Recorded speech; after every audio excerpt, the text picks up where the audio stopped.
बाबा डोलत असतील. म्हणा बरं मोकळे एकटेच म्हणा बरं. हो त्यांच्या आवाजात ऐकू द्या बरं थोडंसं. गीता गीता गीता वाचे जे म्हणती नाही पुनरावृत्ती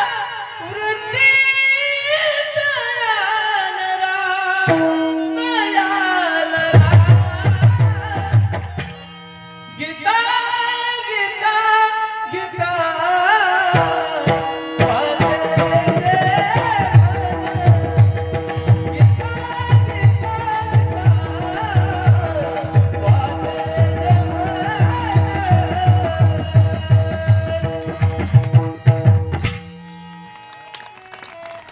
खूप सुंदर कीर्तन करतात. नुसतं त्यांच्या गाण्याकडे जाऊ नका. खूप सुंदर कीर्तन करतात. गीतेची एवढी दिव्यता आहे. ती भगवद्गीता वाचल्याच्या नंतर जीवन कसं होतं तुकोबराय सांगतात. ते एक जीवन नवलपरी होतं. जन्म मृत्यू कळतं. सद्गुरूंच्या आशीर्वादाने ती गोष्ट कळते. नाथांच्या आशीर्वादाने ती गोष्ट कळते. नाथ परंपरेच्या शरण जाण्याने ती गोष्ट कळते. मृत्यूच्या अगोदर आपला मृत्यू घटित होतो. मना मोक्ष प्राप्त होतो. आणि इथून पुढचं प्रारब्ध व जे आयुष्य आहे ते नवल पर्याय जगद्गुरु तुकोबराय सांगतात. अभंगाचा दुसरा चरण.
आपल्या जीवनात असं गोड नवल घटित व्हावं.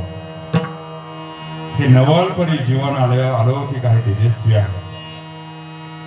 माँ जिजाऊंची एक हाक घेऊन छत्रपती शिवरायांनी हिंदवी स्वराज्य निर्माण केलं.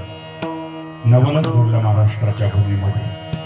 3 लाख येऊन सत्तेला पर्दाफाश करून हिंदवी स्वराज्याची निर्मिती.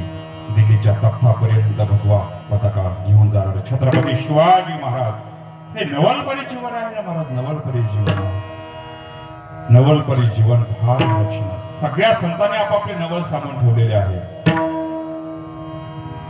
तो जीवन एकदा का घटित झालं, मृत्यूच्या अगोदर का मृत्यू घटित झाला, तो संतांच्या जीवनामध्ये घटित होतो. मग काय होतं, चलता चलता देह ठेवण्याची ताकद येते. 40 दिवसाचा सप्ताह सुरू केला माझ्या सद्गुरू रघुनाथ महाराज उमरेकर बाबांनी. पहिल्याच दिवशी हृदयेश्वराकडे नेत्र कटाक्ष टाकलानी डोळ्यातून अश्रू वाहून सद्गुरू रघुनाथ महाराज सांगतात, भोलेनाथा संभाळ दिवस आता मी चाललो.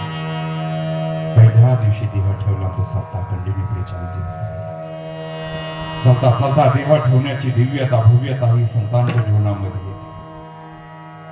वामन भाऊ भगवान बाबांच्या जीवनातले असेच प्रसंग आहेत. गव्हाणे बाबांचं जीवनही असंच आहे.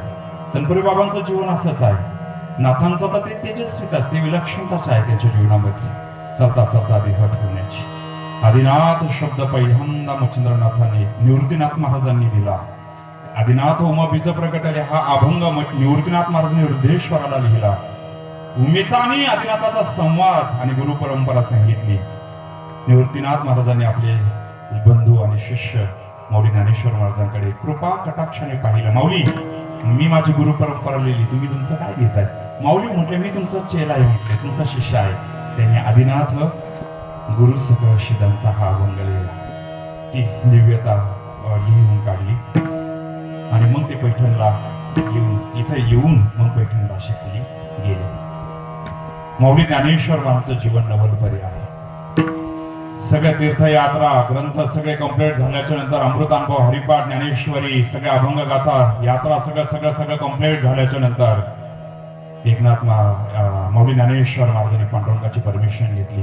देवा, आता मला जायचंय. ही बातमी नकळत नामदेव महाराजांना कळाली. नामदेव महाराजांच्या डोळ्यातून अश्रू व्हायला लागले. जर माझे निवृत्तीनाथ ज्ञानेश्वर महाराजांनी एवढ्या कमी वयामध्ये 16व्या वर्षी जर समाधिस्थ झाले तर आम्ही माऊली म्हणून कोणाकडे पाहायचंय? सानिध्य संतांचं कोणाकडे म्हणून पाहायचंय? पण काही केल्याने ऐकायला तयार नाहीत ज्ञानेश्वर महाराज.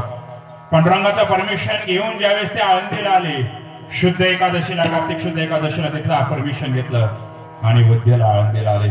एकादशीच्या दिवशी देह समाधी घेणार.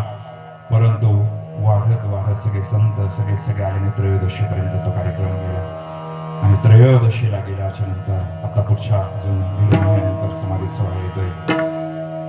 साक्षात ज्याने सृष्टीला रवान केली ते अखिलकोट ब्रह्मांड नायक भगवान पंढरीश पांडुरंग परमात्म्याने रडावं की विश्वात मी असा योगी पाहिला नाही. ने कधी वृत्तीवरती आले नाही असे निवृत्तीनाथ महाराजांनी टाहो फोडून रडावं. लहाने बांधू होते पण माझी अवज्ञा कधी यांनी केली नाही. आज त्यांना समाधीला घेऊन जाताना नामदेव महाराजांच्या मुलांनी समाधी स्वच्छ केली.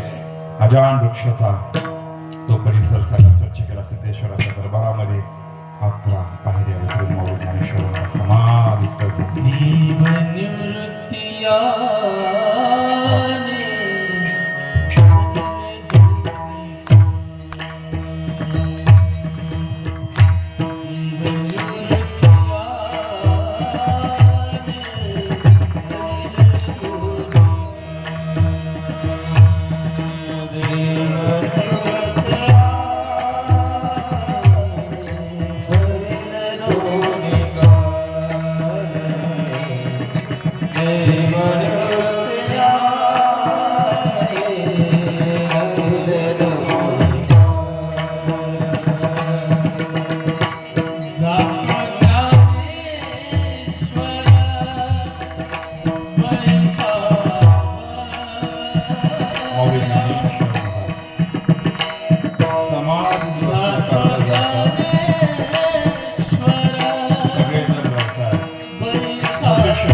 माझ्या निवृत्तीला समाधिस्थ असायचे, साधनेत असायचे.